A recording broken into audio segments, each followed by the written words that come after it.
ഒരു കാലത്ത് ഏറെ ആരാധകരുണ്ടായിരുന്ന താരദമ്പതികളായിരുന്നു ദിലീപും മഞ്ജു വാര്യറും. മാതൃകാ ദമ്പതികളായാണ് ഇവരെ ആരാധകർ കണ്ടിരുന്നത്. അതുകൊണ്ട് തന്നെ ഇവരുടെ വേർപിരിയൽ ആരാധകരെ ഏറെ വിഷമിപ്പിച്ചിരുന്നു.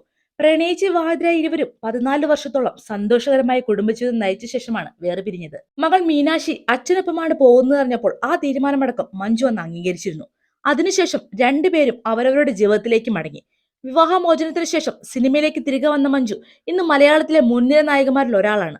ദിലീപ് ആകട്ടെ കാവ്യമോദനെ വിവാഹം കഴിച്ച് മഹാലക്ഷ്മി എന്ന മകളുമായി സന്തോഷകരമായ കുടുംബജീവിതം നയിക്കുകയാണ്. എങ്കിലും ഇവരുടെ ദാമ്പത്യവും വേർപിരിയലുമൊക്കെ ഇന്നും സോഷ്യൽ മീഡിയയിലെ ചർച്ചാ വിഷയങ്ങളാണ്.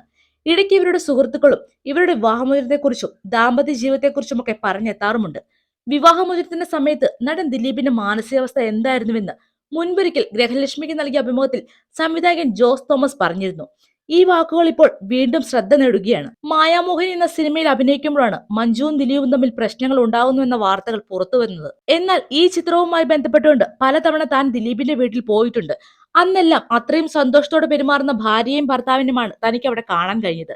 അതിനുശേഷം ഗോസിപ്പുകൾ പറയുന്നവരോട് താൻ ഈ കാര്യം പറയാറുണ്ടായിരുന്നുവെന്നാണ് ജോസ് തോമസ് പറഞ്ഞത്. ശൃംഗാരവൽ എന്ന ചിത്രത്തിന്റെ സമയത്താണ് ഇവരുടെ ബന്ധം വേർപിരിയലിന്റെ വക്കോളം എത്തിയത്. അത് ദിലീപിനെ വല്ലാതെ വേദനിപ്പിച്ചിരുന്നെന്നും ജോസ് തോമസ് പറയുകയുണ്ടായി. എന്റെ ജീവിതത്തിൽ എന്തൊക്കെയാണ് സംഭവിക്കുന്നത്, എന്ത് സന്തോഷത്തോടെ ജീവിച്ചെന്നവർ ഞാൻ ഒരിക്കലും ആഗ്രഹിച്ചിരുന്നതല്ല ഈ വേർപിരിയൽ എന്നാണ് ദിലീപ് പറഞ്ഞത്. ജോസ് തോമസ് പറഞ്ഞത് അത് പറഞ്ഞ് ദിലീപ് അന്ന് ഒരുപാട് കരഞ്ഞു. ദിലീപിന്റെ മുഖത്ത് തന്നെ ഉള്ളിലെ വേദന കാണാമായിരുന്നു. ഇത്രയൊക്കെ വേദനിച്ചിട്ടും മഞ്ജുവിനെ കുറിച്ച് യാതൊരു കുറ്റമോ കുറവോ ദിലീപ് ആരോടും പറഞ്ഞിട്ടില്ല.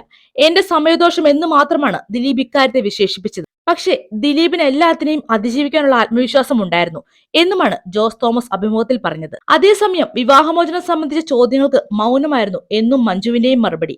വേർപിരിഞ്ഞ ശേഷം ദിലീപ് എന്ന മൂന്നക്ഷരം മഞ്ജു എവിടെയും ഉപയോഗിച്ചിട്ടില്ല. ഒരുമിച്ച് ഒരേ വേദിയിൽ എത്താതിരിക്കാൻ പോലും ഇരുവരും പ്രത്യേകം ശ്രദ്ധിക്കാറുമുണ്ട്. മകൾ മീനാക്ഷിയെ കുറിച്ചും മഞ്ജു എവിടെയും സംസാരിക്കാറില്ല. ഈ വീഡിയോ ഇഷ്ടമായെങ്കിൽ വീഡിയോയ്ക്ക് ഒരു ലൈക്ക് നൽകുക. നിങ്ങളുടെ വിലയേറിയ അഭിപ്രായങ്ങൾ കമന്റായി രേഖപ്പെടുത്തുക. പുതിയ വാർത്തകൾക്കും വിശേഷങ്ങൾക്കുമായി ഈ ചാനൽ മറക്കാതെ സബ്സ്ക്രൈബും ചെയ്യുക.